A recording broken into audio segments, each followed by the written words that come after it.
Guys, मैं गौरव आपका free study पे स्वागत करता हूं। जैसे कि आपको पता है नोएडा मेट्रो में लखनऊ मेट्रो में वैकेंसी निकली हुई है। तो आज हम उसी का ही जो प्रीवियस ईयर का क्वेश्चन पेपर है जो नोएडा मेट्रो ने लिया था, तो वही मैं एक्सप्लेन करने वाला हूं और बताने वाला हूं कि किस तरीके से आप क्वेश्चन अटैम्प्ट कर सकते हो इजी तरीके से और किस तरीके से क्वेश्चन पूछे जाते हैं। अगर बात करें कि क्वेश्चन अगर लखनऊ मेट्रो में अलग आ गए, फिर क्वेश्चन जो होते हैं इलेक्ट्रॉनिक्स मैकेनिक या किसी भी ट्रेड के हों, क्वेश्चन पूछने का तरीका बदल जाता है। क्वेश्चन वही रहते हैं सारे, ठीक है। और क्वेश्चन अगर वही रहेंगे तो आंसर भी वही रहता है। तो ये सब क्वेश्चन मैं आपके लिए लेके आया हूँ, प्रीवियस ईयर के हैं, ठीक है। तो देखते हैं क्या क्या क्वेश्चन रहेंगे। मैं आपको बढ़िया तरीके से एक्सप्लेन करने की कोशिश करूँगा। अगर जो आपको डाउट हो वो आप कमेंट बॉक्स में मेरे को कमेंट करके बता सकते हैं। बाकी स्टार्ट करते हैं आज की क्लास, ठीक है। प्रीवियस ईयर क्वेश्चन है ये सारे, तो आज की क्लास स्टार्ट करते हैं। तो पहला क्वेश्चन पूछा गया था, ठीक है, BECIL ने क्वेश्चन लिया था नोएडा मेट्रो रेल कॉरपोरेशन का, ठीक है। अब क्वेश्चन पूछा गया है हिंदी इंग्लिश दोनों में, ठीक है, कोई किसी की दिक्कत नहीं होगी। क्वेश्चन पूछा गया है कि ऑक्टल जो नंबर होते हैं, ऑक्टल नंबर होते हैं, उनको बाइनरी में हम कैसे, मतलब जो बाइनरी में नंबर है हमें उसे ऑक्टल में कन्वर्ट करना है। तो इसमें हमें बताना है कि किस तरीके से ये आंसर इसका होने वाला है। तो कईयों को तो मतलब ये भी नहीं पता होगा कि ऑक्टल नंबर क्या होता है। 10 से लेकर जो 8 तक नंबर होते हैं वो हमारे ऑक्टल में आ जाते हैं, यानी कि 8 नंबर होते हैं, ठीक है, 8 या 9 नंबर होते हैं। तो वही उसी तरीके से हमें करना है। अभी देख लेते हैं किस तरीके से होगा। हम 3-3 के इसमें पेयर बना देंगे। ये 3 का पेयर बनाया, ठीक है। मैं इजी तरीके से बताऊंगा आपको कि बिल्कुल इजी तरीके से आप कैसे कर ले हुए, ठीक है। क्योंकि अगर आप इसको सॉल्व करने जाओगे ना कि डिवाइड करके तो काफ़ी लेंथी पड़ जाएगा ये, ठीक है। मैं बिल्कुल बेसिक तरीका होगा और इजी तरीका होगा, उस इजी तरीके से आपको बताने की कोशिश करूंगा। हमेशा जो पेयर बनेगा वो राइट हैंड साइड से बनेगा, ठीक है। 3-3 का पेयर बना देना है। 3 पेयर ये बन गया, फिर 3 पेयर ये बन जाएगा, ठीक है। फिर ये लास्ट में जो बचेगा फिर उसका अलग से एक पेयर बना देना है, ठीक है। कितने पेयर हो गए? 1 2 3, ठीक है। कितने पेयर हो गए? 1 2 3, 3 पेयर हो गए, ठीक है। अब जो बाइनरी लैंग्वेज की कोडिंग होती है या डिजिट होती है, या उनको कहो कि जो उनका सिग्नल होता है 0 और 1 में, डिजिटल जो सिग्नल होता है वो किस तरीके से काम करता है वो आइए हम समझते हैं। 0 होगा, 0 होगा, 0 होगा, ठीक है। इसका मतलब होता है 0, बाइनरी की मैं बात कर रहा हूँ, ठीक है, ऑक्टल की बात नहीं कर रहा मैं अभी। फिर होगा 0 0 और 1, तो इसका बाइनरी नंबर हो जाएगा 1, ठीक है। ये यहाँ पर ऑक्टल हो गए, यहाँ पर ये ऑक्टल रहेंगे, ठीक है। और यहाँ पर ये जो रहेगा वो रहेगा बाइनरी,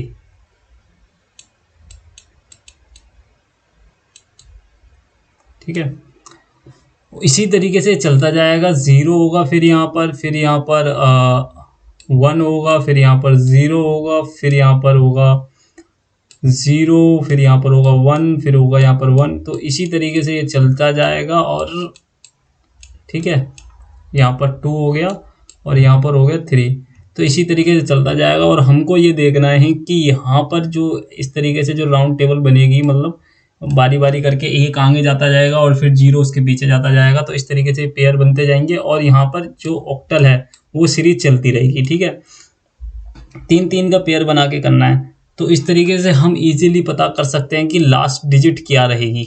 लास्ट डिजिट हम इजीली कर सकते हैं पता, जिससे हमें ये पता चल जाएगा कि लास्ट डिजिट क्या होगी। उससे मार्क बड़ी जल्दी कर देंगे, क्योंकि इसमें 4 है, इसमें 3 है, इसमें 5 है, इसमें 5 है। अगर 5-5 का, जैसे इसमें 2 है ऑप्शन, ठीक है, इसमें ये 2 5-5 के ऑप्शन है, ठीक है। अब क्या करेंगे, जैसे इसमें 5-5 के ऑप्शन 2 आते हैं तो क्या करेंगे, हमने 5 का लास्ट का तो देख लिया, 3-3 के पेयर बना लिए। लास्ट में क्या बचा? 2 का पेयर, ठीक है। ये 2 का ही तो पेयर बन रहा है, 1 और 0 का। तो अब 1 और 0 देखेंगे किसमें, 1 और 0, ये है। इसका मतलब क्या है? 2। तो यहाँ पर कौन सा सही होगा इन दोनों में से? तीसरा सही होगा। तो इस तरीके से हम सारे कर लेंगे। तो अब आइए देखते हैं कि ये पूरा बाइनरी टेबल किस तरीके से है। ये बाइनरी ऑक्टल कन्वर्सन है, ठीक है। अब इसमें देख लेंगे, मैंने बताया था 8 होते हैं ऑक्टल में, तो 8 ये रहे, ठीक है। अब ये बाइनरी नंबर है, ये ऑक्टल नंबर है। अब देखो 0 0 0, ठीक है, ये आपको मतलब अंडरस्टैंडिंग इतनी रखनी है कि 000 होता है, फिर 0011 होता है, और 0010 और हमारा 2 होता है। तो इस तरीके से आपको ध्यान में रखना है, ठीक है। इतना आपको बेसिक पता होना चाहिए कि कैसे हम किसको क्या कहेंगे, ठीक है। अब जैसे कि उसमें था ये 3 का पेयर बन रहा था, 3 का पेयर बन रहा था ना 101 का। अब इसमें आके देखो, ये 101 का 3 का पेयर बन रहा है, तो लास्ट में क्या हो सकता है, 5 हो सकता है। तो बेसिक मतलब बिल्कुल बेसिक अंडरस्टैंडिंग लगा के ऑप्शन आप टिक कर सकते हो, ठीक है। ऑप्शन आप एक सेकेंड, ऑप्शन आप टिक कर सकते हो बेसिक अंडरस्टैंडिंग लगा के, ठीक है। बस इतना हल्का सा, हल्का मतलब याद तो होना चाहिए कि 000 क्या होता है, 001 बाइनरी नंबर को 1 कहते हैं। और याद ना रहे तो हम थोड़ा सा टाइम लगा के देख सकते हैं। 0000 होता है, 00 पहले 1 आता है तो इसका मतलब 1 होता है, फिर सेकंड 1 आता है तो इसका मतलब 2 होता है, 2 1 आते हैं तो 3 होता है, ठीक है। 1 अगर लास्ट में हो जाता है तो 4 आ जाते हैं, और 1 अगर लास्ट में और फर्स्ट में हो तो 5 आ जाता है। लास्ट 2 डिजिट में अगर 1 हो तो 6 हो जाता है, अगर सभी में 1 1 है तो 7 हो जाता है, ठीक है। तो इस तरीके से आप याद भी रखोगे ना, बहुत ईजी तरीके से हो जाएगा, ठीक है। आप चलते हैं सेकंड क्वेश्चन में। अगर कोई भी क्वेरी हो ना, कोई मतलब कुछ समझ में ना आ रहा हो तो बता देना मेरे को, मैं आपको बता दूंगा, ठीक है। कमेंट बॉक्स में मेरे को बता देना। अब कह रहा है which UPS system is better than offline UPS. Offline UPS से कौन सा बढ़िया जो हमारा यूपीएस होने वाला है। अब यूपीएस में ऑनलाइन और ऑफलाइन में क्या अंतर होता है वो मैं आपको बता देता हूँ। ऑफलाइन में जो होता है ट्रिप यानी कि चेंजिंग जो टाइम होता है, जैसे कि आपकी लाइट जाती है, जो स्विचिंग टाइम होता है वो ज़्यादा ले लेता है, जिस वजह से आपके जो जो मशीनरी होती है, इक्विपमेंट होते हैं जो हाई हाई मतलब मानो कि हाई पावर पे चलते हैं, जैसे कोई इंडस्ट्रियल एरिया हो गया या आपका कोई आईटी सेक्टर हो गया जिसमें कंप्यूटर ही कंप्यूटर लगे हुए हैं, उसमें ऑफलाइन यूपीएस काम नहीं कर पाएगा, क्योंकि जब ये स्विच चेंज करता है, क्योंकि ये डायरेक्ट बैटरी से कनेक्ट नहीं रहता, बैटरी इसमें अलग से चार्ज हो रही होती है, और जैसे ही बिजली कट होती है तो कुछ सेकंड के लिए ये क्या करता है, वो यूपीएस ऑन करने में, स्विचिंग जो रिले इसमें यूज होती है वो स्विचिंग करने में टाइम लेती है, जिस वजह से क्या होता है जो हमारे सिस्टम है वो सारे डाउन हो जाते हैं, मतलब कि शट डाउन हो जाते हैं, बंद हो जाते हैं, और जो डाटा होता है वो करप्ट हो जाता है। तो इस वजह से हम जो यूज़ करते हैं वो ऑनलाइन जो अपना यूपीएस है वो यूज़ करते हैं, क्योंकि उसमें क्या होता है जो हमारी बैटरी है, जो इन्वर्टर है, ठीक है, जो इन्वर्टर और कन्वर्टर दोनों एक ही पैरेलल में लगे रहते हैं। पहले इन्वर्टर लगा रहता है, फिर उसमें बैटरी लगी रहती है, फिर कन्वर्टर लगा रहता है। तो जो पावर जो जाती है वो बैटरी के थ्रू जाती है। तो इस वजह से अगर भी ट्रिप भी होती है, लाइट जाती भी है, तो जो हमारा लाइन है, जो मतलब जो हमारा सिस्टम चल रहा है, जो लाइन चल रही है, जो करंट जा रहा है, फ्लो आ रहा है, तो उसमें कोई भी चेंजेस नहीं आता, जिस वजह से ऑनलाइन सबसे बेस्ट रहता है। और ऑनलाइन आईटी सेक्टर और कई इंडस्ट्रियल फैक्ट्रीज में यूज़ किया जाता है। तो जो ऑफलाइन से बढ़िया अगर बात करी जाए बेटर कौन सा रहेगा, तो क्या रहेगा, ऑनलाइन रहेगा, ठीक है। ये मैंने आपको एक्सप्लेन भी कर दिया क्यों रहेगा और क्यों आपको ऑनलाइन मतलब क्यों बढ़िया रहेगा, ठीक है। मैंने आपको पॉइंट भी बता दिए हैं। अब बात करें तो इनके चार्ट की, जो डायग्राम है, ब्लॉक डायग्राम है, उसकी बात करें। ऑनलाइन सिस्टम इसका राइट आंसर है, देख लीजिए आप, ठीक है। अगर हम बात करें तो यहाँ पर आप देख सकते हो, ये है आपके, ठीक है। तो आप अगर देखोगे तो ये रेक्टिफायर लग रखा है, इन्वर्टर लग रखा है, ठीक है। तो ये एक ऑफलाइन हो गया, इसमें एक ऑनलाइन हो गया। अब ये जो जा रहा है रेक्टिफायर होके बैटरी में चार्ज होगा, ठीक है, ये बैटरी चार्जर है, फिर बैटरी में चार्ज होगा, फिर इन्वर्टर होगा, ठीक है। इन्वर्ट होने के बाद फिर अप्लायंस में जाएगा, तो ये क्या हो गया, ये ऑनलाइन हो गया हमारा, ठीक है। अब जो इसमें मेन सप्लाई डायरेक्ट तो जा रही है, बीच में स्विच लग रहा है, जैसी लाइट कट होगी तो ये स्विच ऑन होगा, स्विच ऑन होने से जो इन्वर्टर है ये बैटरी की पावर लेकर फिल्टर के थ्रू, क्योंकि इन्वर्टर से कुछ मतलब कुछ एसी या डीसी अनप्रायोरिटी रह जाती है, यानी कि कुछ भी प्रायोरिटी रह जाती है, जैसे कि कुछ सिग्नल्स आते हैं जो अनवांटेड सिग्नल होते हैं, उनको फ़िल्टर करने का काम हमारा फ़िल्टर सर्किट करता है, फिर उसके बाद स्विच के थ्रू लोड की तरफ चला जाता है। तो इस प्रोसेस को करने में कुछ सेकंड लगते हैं, जिस वजह से ये ऑफलाइन सर्किट हो जाता है, ऑफलाइन यूपीएस हो जाता है। इस वजह से इसको इंडस्ट्रियल और आईटी सेक्टरों में यूज़ नहीं किया जाता, ठीक है, ये घरों में यूज़ होता है। और इसमें एक और क्वेश्चन बनता है कि यूपी इन्वर्टर में जो घरों में इन्वर्टर यूज़ होता है या यूपीएस यूज़ होता है, उसमें बैटरी का कौन सी बैटरी का प्रयोग किया जाता है? उसमें लेड एसिड बैटरी का प्रयोग किया जाता है। ठीक है। तीसरा क्वेश्चन है half adder, what will be the output when the input are 1, A है 0 और बी है 1। तो बताइए कैरी और सम क्या क्या होगा। ठीक है। एडर में आपको हाफ एडर में मैं एक बेसिक सी ट्रिक बताता हूँ। जब तक हाफ एडर के दोनों सिग्नलों पे ए और बी पे हाई करंट नहीं जाएगा, मतलब हाई कहने का मतलब है, हाई सिग्नल कहने का मतलब है 1 1 और लो सिग्नल कहने का मतलब है 0 0। ठीक है। अगर हाई सिग्नल नहीं जाएगा जब तक दोनों के में, तब तक जो कैरी है वो हमारा 0 ही रहेगा।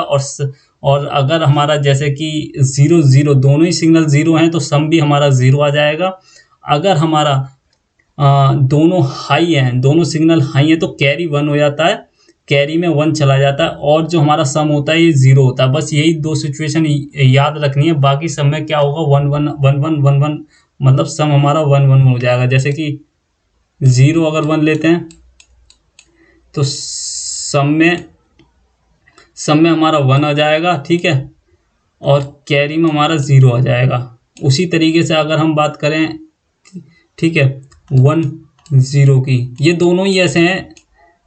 ठीक है। यहाँ पर ये भी 1 हो जाएगा, ये भी 1 हो जाएगा, ये 0 हो जाएगा। ठीक है। अब जो आएगा दोनों हाई सिग्नल हो जाते हैं तो जो हमारा सम होता है वो 0 हो जाता है और जो कैरी होता है वहाँ पर कैरी में 1 चला जाता है। ठीक है।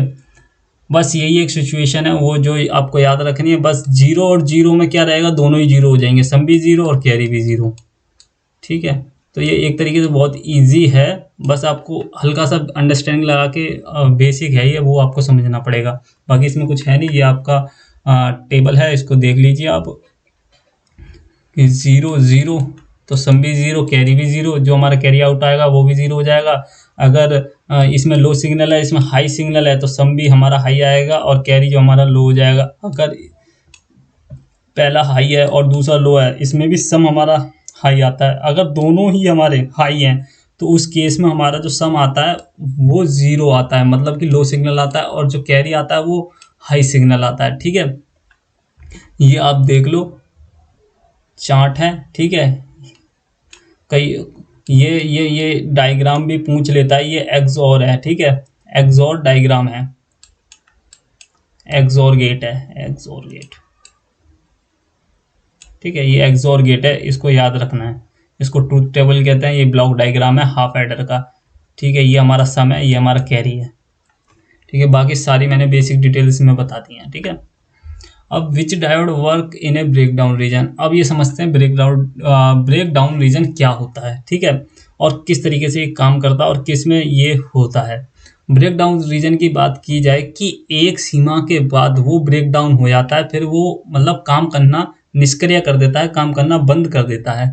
तो उसको कहते हैं ब्रेकडाउन रीजन। उस ब्रेकडाउन पर मतलब उस वोल्ट पर या उस एम्पियर पे वो काम करना बंद कर देगा। ठीक है। और ये ब्रेकडाउन रीजन काम किस में किया जाता है, ये होता है हमारी एक तरीके से जिनर डायोड में काम, क्योंकि जिनर डायोड रिवर्स बेस पे लगाया जाता है। ठीक है। एक तरीके का ये डायोड ही होता है और ये रिवर्स बेस्ड पे लगाया जाता है, जिससे क्या होता है, ये रेगुलेटर का काम करता है। ठीक है। रेगुलेटर का काम करता है, एक लिमिट तक ये करंट को पास ऑन होने देता है। ठीक है। पास ऑन होता है, और जैसे ही करंट ज़्यादा हो जाएगा, जैसे ही वहाँ पर करंट ज़्यादा हो जाएगा तो यहाँ पर ब्रेकडाउन रीजन ऑन हो जाएगा, जिससे क्या होगा, वो लिमिटेड जो करंट है वो और जो वोल्टेज है वो पास होने देगा, बाकी का ये ग्राउंड कर देगा। ठीक है। बाकी का आगे आगे फ्लो होता रहेगा और बाकी का ये नीचे ग्राउंड कर देगा, जो एक्स्ट्रा होगा उसको एक ब्रेकडाउन रीजन, जैसे कहते हैं 7 वोल्ट का है। ठीक है। 7 वोल्ट का जिनर डायोड है तो 7 वोल्ट तक वो तो सही काम करेगा। फिर 7 वोल्ट के बाद काम तो फिर भी सही करता है, मगर जो एक्स्ट्रा होता है उसको नीचे ग्राउंड कर देता है और बाकी के अंदर फ्लो होता है, तो उसको हम रेगुलेटर भी कह देते हैं। इससे हमारा रेगुलेटर भी बनता है। ठीक है। ये रहा रेगुलेटर हमारा, ये रहा जिनर डायोड। जिनर डायोड, एक सेकंड है, इसको नीचे कर, ये इस तरीके से दिखाई देता है। ठीक है। इसमें एक साइड एनोड होता है और एक साइड हमारा कैथोड होता है। ये सिंबल होता है, सिंबल इसमें याद रखना। ठीक है। ये उल्टा जेड बनता है यूं करके। ठीक है। ये याद रखना है आपको, सिंबल इसका याद रखना है। हमेशा जो करंट होता है वो एनोड टू कैथोड फ्लो करता है। ठीक है, इसको भी ये याद रखना है आपको। ठीक है, इस साइड से इस साइड मतलब फ्लो करता है, और इसको हम लगाते कैसा है, ये हमारा पॉजिटिव में जोड़ देते हैं, ये हम नेगेटिव में जोड़ देते हैं, तो इसलिए इसे उल्टा लगाया जाता है। ठीक है, यहाँ पर ये लगा हुआ है। ठीक है, ये पॉजिटिव सिरा है और ये कैथोड है और ये एनोड है, तो उल्टा लगा रखा है ना। तो अब क्या होगा, यहाँ से बैटरी, जैसे वेरिएबल ये हमारी बैटरी, यहाँ से हम, ये वेरिएबल हमारी बैटरी है। ठीक है, यहाँ से हम वोल्टेज बढ़ाते जाएंगे, जैसे ही एक सीमा पर, जैसे ये जितने भी वोल्टेज का होगा उतने तक ये काम करेगा। जैसे ही ज़्यादा वोल्टेज होता है तो फिर ये यहाँ से पकड़ के इसको ग्राउंड कर देगा। ठीक है, जिससे जो भी हमारा आउटपुट आ रहा होगा, जो भी हमारी मशीनरी लग रखी होगी, या जो भी हमने सर्किट आगे लगा रखा होगा जो डीसी पे वर्क करता है एक लिमिटेड वोल्टेज पे, तो वो खराब नहीं होगा। तो इस तरीके से ये काम करता है, और ये पेपर में पूछा कई बार गया, बहुत इंपॉर्टेंट है। ठीक है, ब्रेक डाउन रीजन भी इंपॉर्टेंट है, और जेनर डायोड किस पर मतलब किस यूज में लिया जाता है, तो वो रेगुलेटर के लिए यूज में लिया जाता है, ये ध्यान रखना। जेनर डायोड का सिंबल ध्यान रखना। ठीक है, अब चलते हैं next. Which configuration of transistor called emitter follower. अब देखते हैं एमीटर फॉलोवर। एमीटर फॉलोवर ये आपको याद ही रखना है एक तरीके से। ठीक है, क्योंकि ये एक ही क्वेश्चन पूछता है और बार बार पूछता है एमीटर फॉलोवर क्या होता है, ये एमीटर फॉलोवर। ठीक है, हर बार पूछता है, बार बार कई बार पूछा है इसने कि एमीटर फॉलोवर क्या होता है ये। ठीक है, एमीटर फॉलोवर को एमीटर देख के कॉमन एमीटर मत क्लिक कर, मतलब ऑप्शन में टिक मत करके आ जाना, क्योंकि कॉमन एमीटर जो अगर आप एमीटर फॉलोवर पढ़ोगे तो उसमें क्या होता है, हम कॉमन कलेक्टर को यूज करते हैं as a common emitter follower में। ठीक है, तो कॉमन इसका कलेक्टर सही आंसर है। ठीक है, ये इसको याद रखना है थोड़ा। ठीक है, अब मैंने बता दिया तो अब ये आपको याद ही रहेगा। अब चलते हैं कॉमन एमीटर। ठीक है, कॉमन एमीटर किस तरीके से सर्किट बनता है, कॉमन कलेक्टर का, कॉमन बेस का।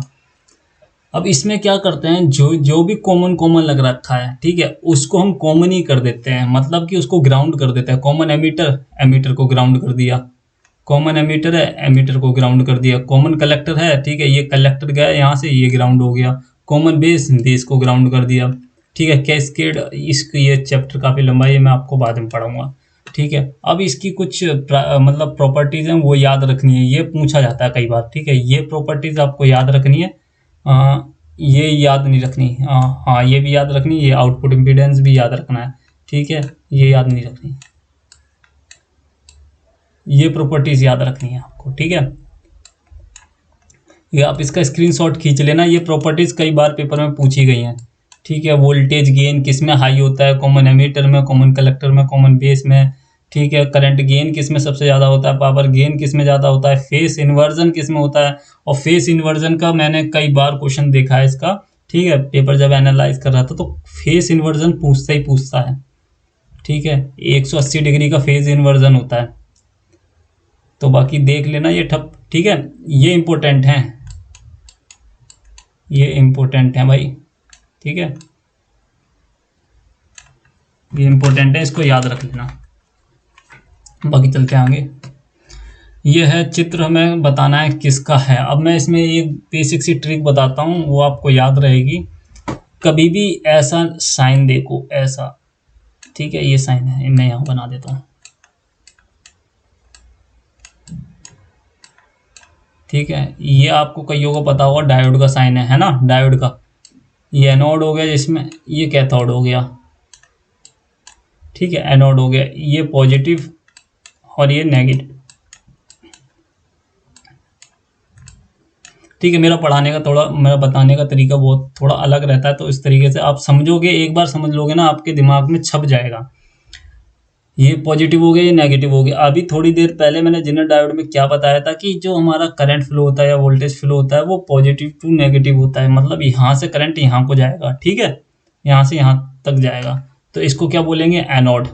ठीक है, एनोड, एनोड तो बोलते ही बोलते हैं। पी मतलब क्या होता है, पॉजिटिव। एन मतलब क्या होता है, नेगेटिव। ठीक है, जो मैं आपको बता रहा हूँ वो बस आपको याद रखना है। ठीक है, आपको किसी से जोड़ के मत नहीं देखना उसको। हैं, कहीं आप कहो कि पॉजिटिव मतलब क्या बता दिया आपने, नेगेटिव मतलब क्या बता दिया, मतलब तो और कुछ होता है इसका। ठीक है। P type semiconductor, N type semiconductor. तो ये अलग चीज़ हो गई एक तरीके से। तो मैं ये अलग चीज़ बता रहा हूँ। करंट किस तरीके से फ्लो होता है, positive to negative, P to N. ठीक है, ये सिंबल देख लो किस साइड, जिस साइड एरो होगा उस साइड एन होगा। ठीक है, यानी कि यहाँ पर हम एन लिख सकते हैं और यहाँ पर हम पी लिख सकते हैं। ठीक है भाई, क्योंकि पॉजिटिव टू नेगेटिव होता है करंट फ्लो, तो हमने पी एन लिख दिया। अब जो बीच का होता है वो सिर्फ एक ही होता है, क्योंकि वो बेस होता है। ठीक है, और ये डोपिंग एलिमेंट से बनता है। ठीक है, और ये एन हो गया तो ये भी एन हो जाएगा। ठीक है, एमीटर, जो भी एमीटर होगा वही कलेक्टर होगा। ठीक है, ये बात आपको याद रखनी है, जो भी एमीटर होगा वही कलेक्टर होगा। तो हमारा क्या बन गया, ये एन पी एन, ये यहाँ से देख लो एन पी एन। तो हमारा आंसर कौन सा सही रहा, ये एन पी एन ट्रांजिस्टर। ठीक है, एन पी एन ट्रांजिस्टर ये हमारा सही रहा। तो इस तरीके से आप समझ जाओगे। ठीक है, और अगर पी एन पी होता तो आपको पता है ये सिंबल जो होता वो उल्टा होता, ये पी हो जाता, ये एन हो जाता। और अगर एमीटर पी है तो कलेक्टर भी पी होता हमारा। ठीक है, बहुत इजी तरीके से है। अगर किताब में जाओगे ना आपके समझ में नहीं आएगा और आप कई बार गलत करके आओगे। अब flip flop are used, flip flop आपको याद रखना है, ये आपको याद ही रखना है, क्योंकि ठीक है वैसे भी इसमें देख लो वाटर है, बाइनरी इंफॉर्मेशन है, मास है, एक्सिलरेशन है, ये फिजिक्स के आ गए दोनों। ठीक है, और ये तो पानी आ गया, पानी का कोई काम नहीं होता भाई इलेक्ट्रॉनिक्स में। और एक ही है बाइनरी इंफॉर्मेशन को। ठीक है, जो फ्लिप फ्लॉप है ना वो हमारे बाइनरी इंफॉर्मेशन को स्टोर करने का काम करता है। ठीक है, ये फ्लिप फ्लॉप है। कितने तरीके के फ्लिप फ्लॉप होते हैं, आर एस या एस आर दोनों ही बोल सकते हो उसको फ्लिप फ्लॉप। जे के फ्लिप फ्लॉप ये इंपॉर्टेंट है और ये इंपॉर्टेंट है, दोनों पढ़ लेना बुक से। ठीक है, जे के flip flop, D flip flop ये इतना इंपॉर्टेंट नहीं है, जे के और डी फ्लिप फ्लॉप है, इन दोनों को आप ढंग से पढ़ लेना। ढंग से मतलब कि इसकी ट्रुथ टेबल भी आपको मतलब मुंह पे होनी चाहिए, फिंगर टिप्स पे होनी चाहिए। बाकी यही है, इसमें और कुछ ज़्यादा है नहीं। ठीक है, बाइनरी इंफॉर्मेशन को स्टोर करने का काम करते हैं ये सारे फ्लिप फ्लॉप हैं। शायद ख़त्म हो गई क्या, हाँ आज के लिए भाइयों, हाँ ख़त्म हो गई। सभी भाइयों के लिए देखने के लिए धन्यवाद। आज के लिए इतना ही। अगर वीडियो पसंद आई हो, अगर कोई कंटेंट पसंद ना आया हो या कोई कुछ समझ में ना आया हो तो कमेंट करके बता देना, मैं अगली बार से समझाने की कोशिश करूँगा। बाकी के क्वेश्चन मैं लाता रहूँगा, क्योंकि टाइम भी काफ़ी लग गया है वीडियो बनाने में, और इसको बनानी भी पड़ती है और एडिटिंग भी काफ़ी काम करना पड़ता है। तो इस वजह से आज इतना ही, नेक्स्ट क्लास में मिलेंगे। जय हिंद, जय भारत।